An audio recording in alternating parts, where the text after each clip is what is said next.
Hola, ¿qué tal? Bienvenidos a Perú 2026. Este espacio, esta propuesta que tenemos en Caretas de sincerar este año preelectoral, de poder poner sobre la mesa las propuestas, los perfiles, la experiencia de quienes pretenden llegar al poder el próximo año. Es una elección sumamente importante. No les voy a decir acá todos los problemas y los riesgos que conlleva, también las complicaciones que tienen que ver con probablemente tener por encima de 20 y pico candidatos presidenciales, ojalá no sean más, y la necesidad sobre todo, creo yo, la idea fuerza de esto, que nos anima como medio y en lo personal como profesional es, oigan, hablemos de políticas públicas, hablemos de propuestas, hablemos de salud, hablemos de educación, hablemos de seguridad, hablemos de reforma del Estado, como no, hablemos de impuestos seguramente y de recaudación. No estamos hablando de los temas de fondo en el Perú que por lo general son los que animan y definen las carreras políticas, las elecciones. Y ese es el humilde aporte que pretendemos hacer a lo largo del año y le damos la bienvenida a Fiorella Molinelli, economista. La conocemos sobre todo al frente de su experiencia como de salud, Fiorella, pero tú en realidad has pasado, no voy a decir por todos los estamentos del Estado, pero tienes una visión bastante panorámica.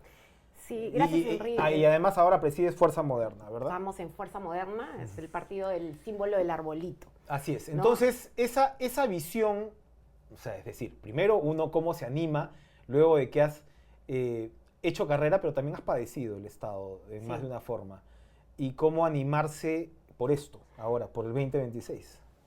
Gracias Enrique por la invitación y creo que esta es ti. una brillante oportunidad para poner al centro el debate de ideas, porque creo que nos estamos perdiendo en los problemas del pasado cuando el Perú tiene una fantástica oportunidad de poder retomar la senda del crecimiento económico. Tenemos todas las condiciones como país y tiene que volver esa ilusión, esa esperanza en todos los peruanos. Por eso, quien te habla yo me considero una funcionaria pública de carrera, prácticamente he estado 25 años de mi vida sirviendo al país, no somos gente improvisada. He pasado por varios sectores, desde telecomunicaciones, energía, minería, he estado en transportes, he visto puertos, aeropuertos, carreteras, saneamiento, he sido viceministra de saneamiento. Indecopi incluso también. He presidido la Autoridad Nacional de Protección al Consumidor en Indecopi.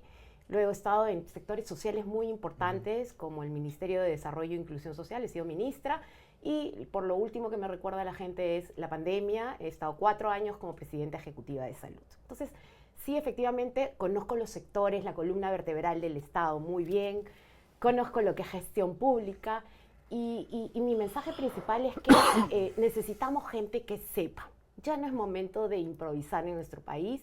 Te puedo hablar en detalle en algún momento de las más de 500 obras que hemos dejado a lo largo y ancho del Perú. Por ejemplo, hablaba ayer con gente del partido en Puno y les decía, en Puno tiene que regresar la esperanza. Nosotros hemos trabajado desde el PIAS del Titicaca, que es lleva la plataforma lleva nuestro nombre en la inauguración. Es una plataforma itinerante de acción social que recorre con los servicios del Estado a las comunidades más alejadas del lago Titicaca. Hemos dejado de legado un hospital que vamos a inaugurar, estoy segura, en el 2026, que es el Hospital de Puno, en una región tan olvidada en cuanto a los servicios de salud. Destrabamos la PETAR del lago Titicaca, la planta de tratamiento. Hemos hecho proyectos en las zonas altoandinas de casitas calientes, carreteras, puertos, y cada vez que recorremos el Perú decimos, bueno, sin llegar a la presidencia hemos hecho tanto, estando en la presidencia creo que podemos devolver esa ilusión al país. Hemos padecido al Estado, es cierto también, porque el Estado cada vez es más complicado. En realidad, una de las cosas que yo siempre, digamos, vivo satisfecha es, a pesar de las carreras de alto riesgo que he tenido, he sido ministra, viceministra, a la fecha tengo 2 denuncias que pronto las voy a archivar y son denuncias que realmente responden más que nada a criterios políticos, ¿no?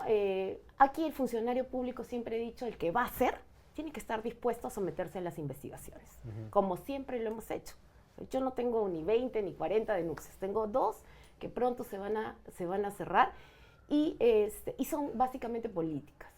Una es, siempre cuento el tema de Chinchero, que ya hemos visto cuál es el arbitraje internacional, el resultado, Y acá es onerosísimo para el país, ¿no? esperar, dar la cara, y además le ha salido carísimo, porque siempre dijimos desde el primer momento, uno no puede manejar los temas técnicos de un país por un feeling político, porque la gente te dice caduca, caduca, caduca. Eso le va a costar al país, porque tú no puedes irte en contra de las reglas de Chinchero fue el inversión. fallecido Contralor Edgar Alarcón. ¿Crees, más allá de la persona, que la Contraloría, como dicen muchos, se le pasa la mano, actúa con... El caso tuyo fue, claro, un caso, como dices, político seguramente, pero hay otros muchos donde se dice que la Contraloría no cumple el rol que debería cumplir. Y por supuesto, la Contraloría opina lo contrario.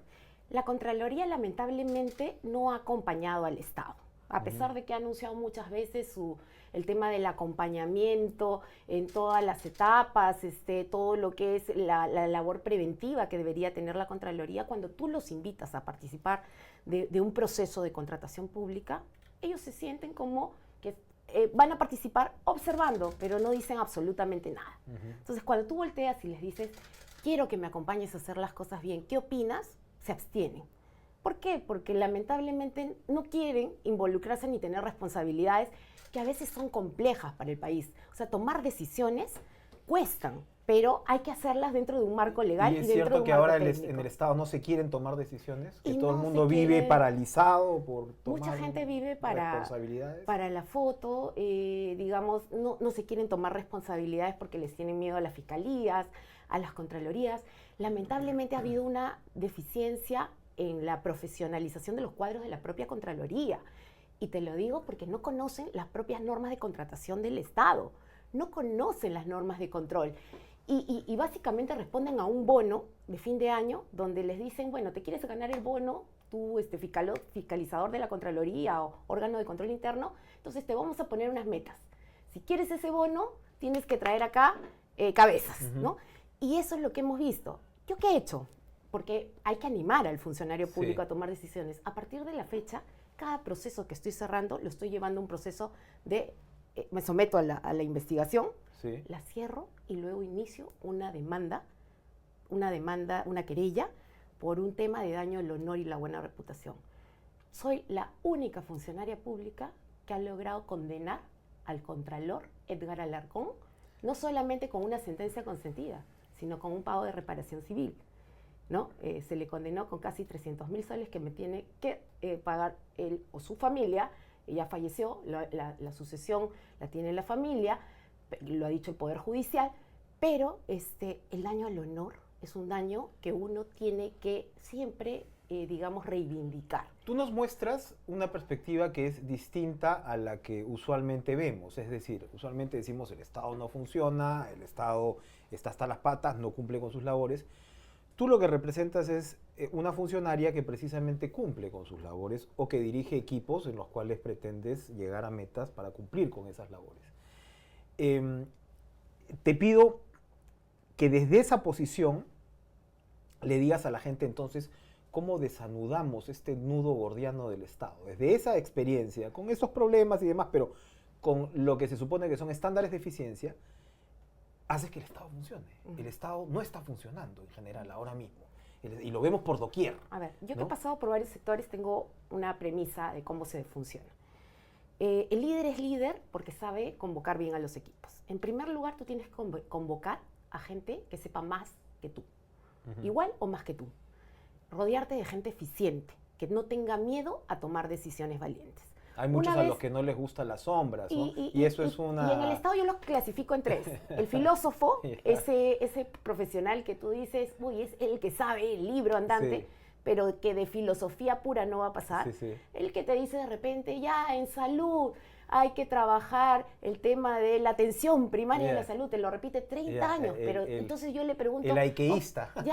Pero dime, ¿qué cosa hacemos para que eso se haga realidad, se materialice? Y no sigamos haciendo más de lo mismo donde no se ven resultados. Algo está fallando. Tenemos que ser críticos con nosotros. Entonces tienes el filósofo, tienes el operador, el operativo, que necesita quizás de una persona visionaria que sepa hacia dónde se camina, ¿no?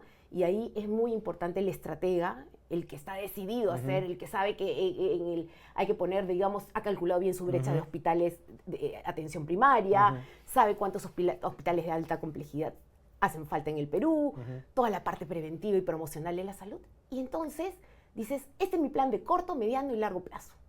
Y entonces sales con tus equipos a decir, ok, en 6 meses implementamos 1000 postas médicas. Y esas 1000 tienen que ser una realidad para la gente. Pero no solamente tienen que ser la posta, porque ahí va lo de la modernización del Estado. Modernización del Estado es ciudadano al centro, como lo dice Fuerza Moderna. Nuestro símbolo es un arbolito con la persona al centro. ¿Por qué? Porque de nada sirve hacer el hospital con el último tomógrafo, el último resonador, si cuando va la persona no encuentra la cita. No encuentras al médico especialista. Cuando va la persona tiene que sacar su plata del bolsillo para comprarse la medicina. Eso no es ciudadano al centro. Ciudadano al centro es cuando el Estado le da lo que necesita, pero le da con oportunidad y con calidad. Y yo siento las bondades de los beneficios de la política pública. Es decir, yo siento que el Estado me está dando lo que necesito en el tiempo correcto y con la calidad que yo espero. Creo en el Estado, creo en la democracia y se forma un círculo virtuoso que no tenemos ahora. Que no tenemos ahora. Y entonces necesitamos operadores que tomen decisiones, que cumplan con los plazos.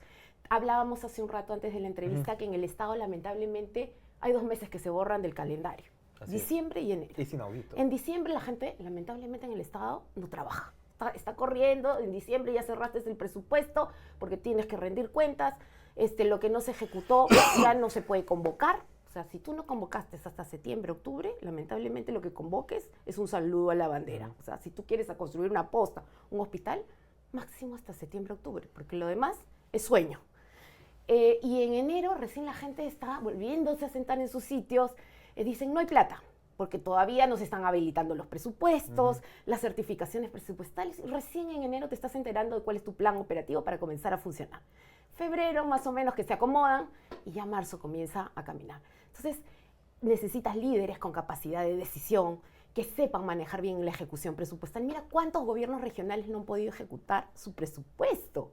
¿Cuántos alcaldes en el Perú han devuelto muchísimo dinero? ¿Cuántos gobiernos regionales que no han podido cumplir con sus planes operativos del año? Y esto, sí, en medio de esta jungla complicada de 1 millón de burócratas, siempre digo, se han quintuplicado los burócratas en los últimos 20 años y los resultados no saltan a la vista. Y entonces en esta situación, ¿qué cosa atacas? O sea, ¿dónde atacas para tener resultados, digamos, a la vena? Porque claro, estamos hablando de una reforma del Estado, según incluso la tipificación de personas que tú me estás hablando. Pero ¿dónde atacas? ¿Atacas en la gestión? ¿Es posible darle la vuelta en relativo poco tiempo? Porque si no, claro, la gente quiere resultados y la gente quiere que un gobierno entre, digamos, con fuerza por ese lado. Tienes que saber enfocar tus metas. Por ejemplo, a nivel de gobierno, o sea, debería estar claro a estas alturas para los políticos o para los líderes de los partidos políticos, y esto debe ser un consenso, que lo que necesita nuestro país urgente es, primero, trabajo, o sea, retomar la senda del crecimiento económico del 7%. O sea, crecer a un ritmo de 7%, ¿para qué? Para que exista empleo digno. Que es básicamente traducido para la gente en cristiano es empleo digno, no el emprendedor que dice, mañana ¿qué vendo? Para llevar pan a mi casa. Y eso es promoción de inversión. Y eso es promoción, va de la mano con la inversión pública sostenida y privada, o sea, inversión pública y privada, que sea de largo plazo, que sean grandes inversiones. ¿Para qué? Para que eso se convierta en empleo para la gente y menor pobreza. Porque lo que estamos viendo hoy día, y que este gobierno nos está vendiendo a su manera, o sea, nos está vendiendo el éxito de Velarde, de un buen manejo monetario, que es mérito del BCR, que va por una cuerda separada y distinta, y por los vientos a favor que siempre ha tenido nuestra economía, ¿no? Cómo van creciendo los precios de los metales, los vientos a favor. Pero en términos de proyectos de inversión, tú dime qué ha hecho este gobierno de hospitales de impacto, de carreteras de impacto. El puerto de Chancay es un puerto que se gestionó desde nuestra totalmente desde el privado. En el 2017 lo impulsamos con el tema de la tramitología, pero es un proyecto privado, que ha habido esfuerzos desde el 2017 para empujar las inversiones, facilitar los permisos, pero es un mérito también del privado. Pero ¿qué está haciendo el sector público para promocionar proyectos como ese y otros que tenemos las posibilidades en nuestro país? Hoy también nos están engañando tratando de, a partir de el maquillaje de las cifras de pobreza y la medición de la desigualdad, multidimensional. La pobreza multidimensional, claro, Dina Boluarte no puede con el mensaje de, oye, estoy creciendo a 3%, pero ese es tu crecimiento de piloto automático porque tenemos los vientos a favor siempre, que nos acompañan.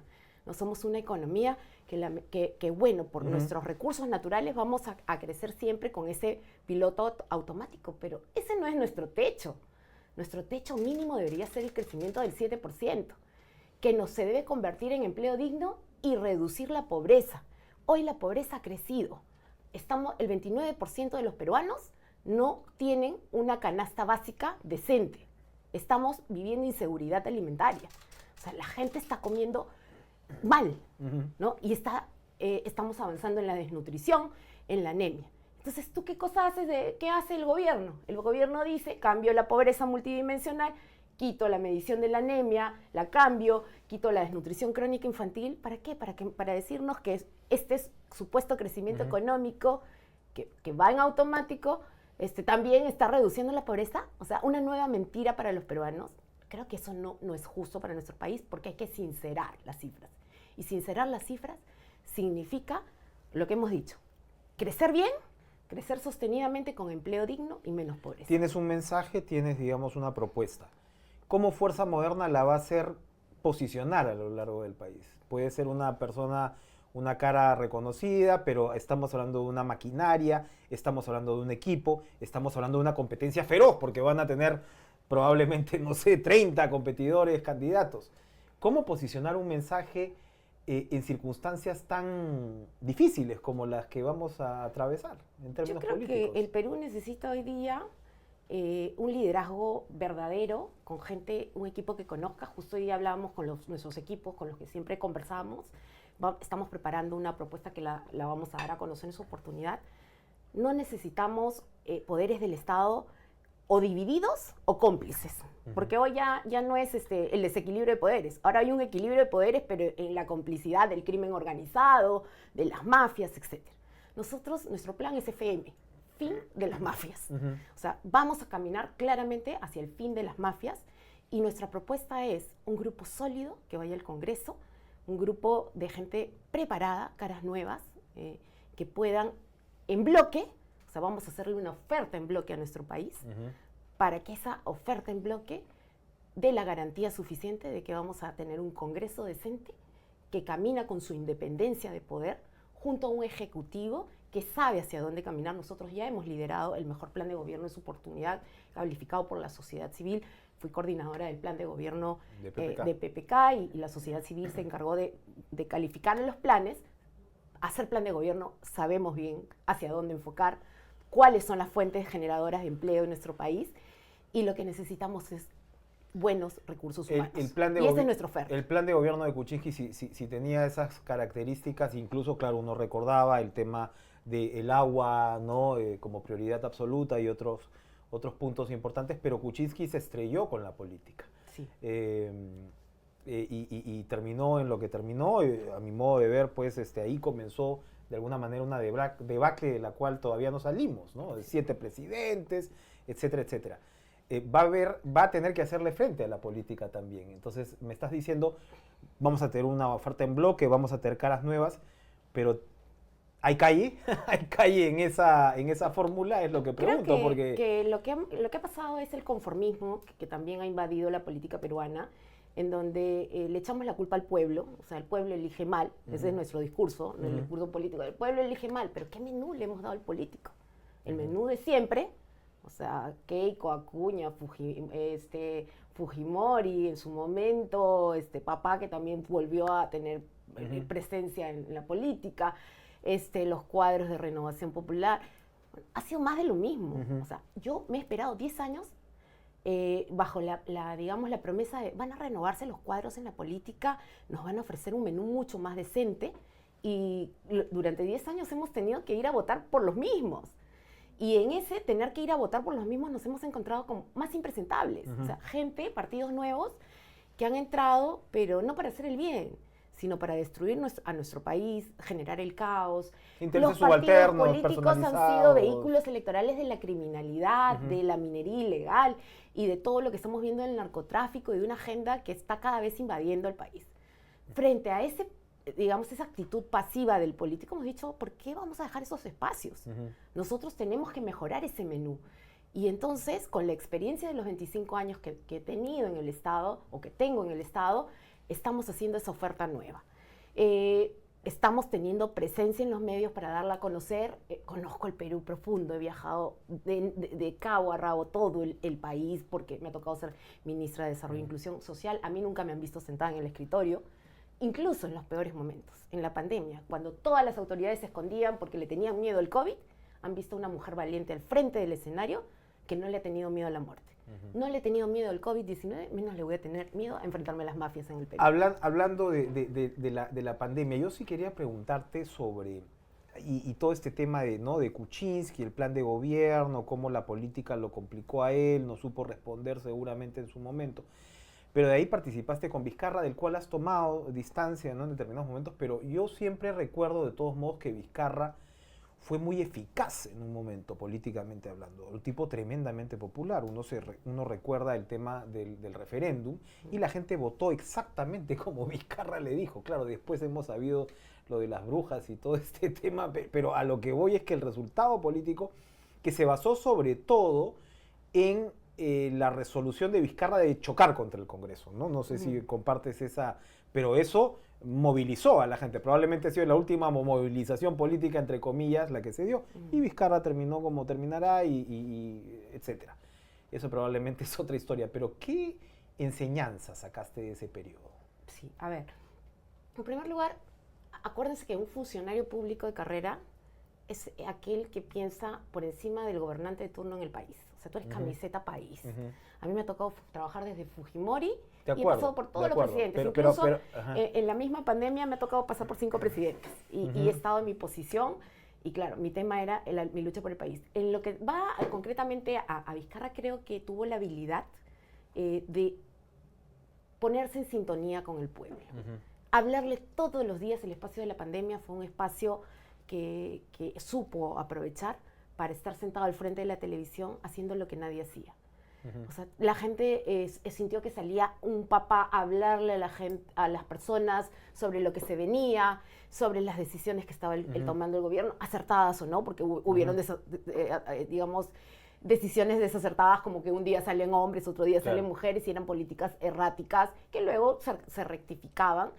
Pero creo que le faltó la visión de tener un enfoque, digamos, hacia lo que es lo que hablábamos, ¿no?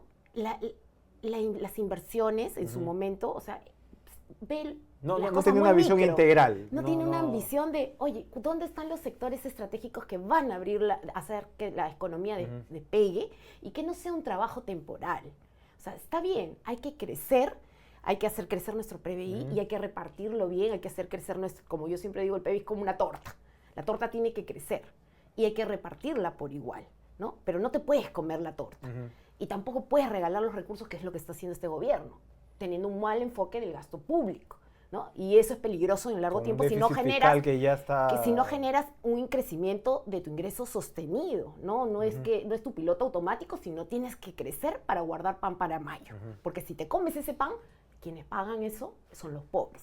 Entonces, creo que ha habido en Vizcarra la ausencia de una visión estratégica de hacia dónde están los proyectos que gatillan el empleo sostenible, el empleo digno que se merecen los peruanos. Ni siquiera presentó bancada él en el referéndum, o sea, no, evidentemente, o sea, entiendo que fue completamente micro, pero me refería a ese momento, ¿no? A ese momento donde el momento que él supo aprovechar fue la sintonía con la gente a través de las cámaras de televisión a diario, en donde le hablaba a los peruanos y los peruanos sintieron que había alguien, y la gente quiere finalmente que comunique, ¿no? Ahorita venimos ya de varios gobiernos donde no dan la cara, donde no comunican. Un líder que dé la cara, un líder que te hable y que si tiene que rectificar sus errores, reconozca sus errores, pero también que salga a decir, hable con esperanza para la gente. Yo creo que lo que estuvo mal, y claro, ahí el Congreso no ayudó, es el no saber trabajar en equipo con el Congreso, ¿no? Hubo mucha división política, lamentablemente. El fujimorismo quedó con sangre en los ojos cuando gana PPK. Claro. Lo sufrí en vivo. Yo no tenía nada que ver en ese momento con la política y me tocó sufrirlos. Fue una cosa en donde nos tenían a los ministros y a los viceministros todo el día en el Congreso, agarrados del cuello, era un hostigamiento tremendo, en donde no dejaban, querían el fracaso inmediato para decir, él tampoco va. No fuimos nosotros, él tampoco va. ¿La experiencia te bastaría para decir con el fujimorismo ni a misa? No confío ni confiaré nunca en el fujimorismo. Les he dado la oportunidad y el beneficio de la duda en muchos momentos y la verdad es que siempre han terminado siendo los mismos de siempre, sin palabra, con una agenda particular propia y alineada a sus intereses, que hoy los vemos en el Congreso, en este copamiento, además denunciado por los propios congresistas, copamiento del Congreso, de los cargos hacia adentro, de sacar leyes que están generando mucho daño a nuestro país, retrocesos grandes donde están dando espacios al crimen organizado, están dando espacios a la minería ilegal, están tomando todas nuestras instituciones del Estado. Ellos se quejaron de que que Salas en el Jurado Nacional de Elecciones les afectó, les perjudicó, que el Tribunal Constitucional, ahora tienen todas las instituciones tomadas. Ahora no tienen la legitimidad del pueblo, pero han tomado todas las instituciones. Con APP, ¿no? Ahí también APP está cumpliendo un papel, evidentemente. Lo que no van a tener es la legitimidad del pueblo. Han tomado las instituciones, lamentablemente, creen que con eso tienen para quitarse del camino a todos sus enemigos políticos. Va a ser una lucha feroz. Creo que se vienen tiempos difíciles, pero ya hoy día Venezuela nos está dando una lección importante.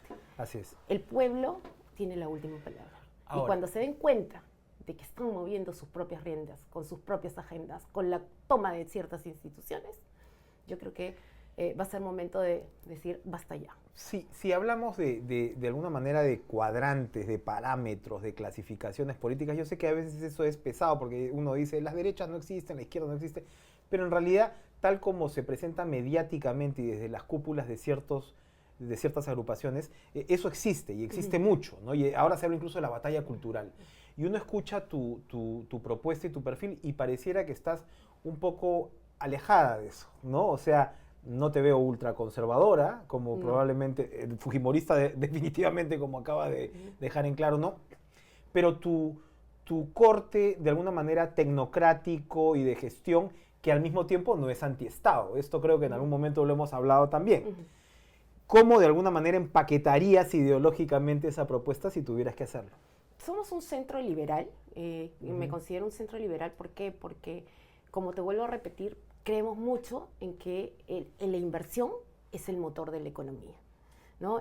Aquí no vale ser populista, digamos, entrando en un discurso en donde engañas al pueblo y entonces quieres hacer bondad con el gasto, tirarte todo el gasto público, agarrar toda la plata del tesoro público, comenzar a hacer bondades, porque eso a la larga es comerte la torta y no dejar pan para mayo. Y entonces esa gente vive de la ilusión momentánea de que tienes un Estado que te está sirviendo temporalmente bien, pero luego te abandona porque los recursos se acabaron. Acá tenemos que aprender a que hay que crecer primero, hay que ir, digamos, hacer crecer la torta y hay que ir corrigiendo la mala distribución del ingreso y corregir la pobreza. Pero dentro de esto hay que corregir las ineficiencias del Estado. Y yo sí estoy de acuerdo en que hay que reducir ministerios. Lo hicimos como propuesta en PPK. Lamentablemente la crisis política no nos permitió tomar las decisiones de los 100 primeros días que hubieran sido fabulosos, reducir a 10 o 12 ministerios. O sea, de ser gobierno, y ya lo habíamos propuesto antes que Milei. O sea, quien revisa nuestro plan de gobierno, la propuesta de PPK era 10 ministerios. Y los teníamos. ¿Cuáles son 4 ministerios que se van al toque, digamos? Yo creo que todo lo que es infraestructura, que es vivienda, transportes, se puede juntar. Un ministerio de infraestructura. Infraestructura. ¿No? Podemos juntar producción con, digamos, Mincetur también, ¿no? Todo lo que es promoción del emprendedor hacia afuera, hacia adentro. Esa es una fusión que podría funcionar bien. Cultura con ambiente y algún otro ministerio que ahorita no los tengo, interior con defensa. Entonces hay formas de hacerlo. Hay otros países que ya han caminado. Esto es un tema de el dinero no se puede gastar en burocracia estatal. O sea, no podemos desperdiciar nuestros recursos. Lo que tenemos que hacer es darle a la gente sus hospitales de inmediato, tenemos que darle a la gente sus carreteras, sus puertos, tenemos que devolverle las escuelas, los colegios de alto rendimiento que han funcionado bien, pero que no han ido al ritmo que se requieren, para darle oportunidad a cada chico que no tenga que caminar 3 horas hasta llegar a su escuela o a la posta médica más cercana. Eso sabemos hacerlo y siempre hemos tenido palabra. Cuando yo he dicho 6 meses, cuando dijimos la Vía Panamericana en 10 días, la gente nos miró con cara de ¿podrán? Y en 10 días se entregó. Cuando yo he dicho salen estos hospitales en el año, han salido. O sea, mi palabra tiene valor y eso es lo que yo ofrezco. El valor de mi trabajo no es que estoy prometiendo un futuro. Hay obras que hablan por nosotros en los 25 años de gestión. Si eso lo hemos hecho sin llegar a la presidencia, llegando a la presidencia, estamos seguros que vamos a poder hacer más. Y sí hay que reducir el tamaño del Estado. Es un mensaje bastante importante que yo creo que puede abrir debate y que vamos a ir discutiendo seguramente a lo largo del año, porque recién comenzamos y como decíamos, el Estado ni siquiera ha comenzado todavía el año, así que ya vamos a ir actualizando, Fiorella Molinelli de Fuerza Moderna, el mensaje que yo creo que finalmente tienen derecho a escuchar los ciudadanos. Gracias, Fiorella, por estar Enrique, gracias hoy con por la nosotros oportunidad. en Caretas en Perú 2026.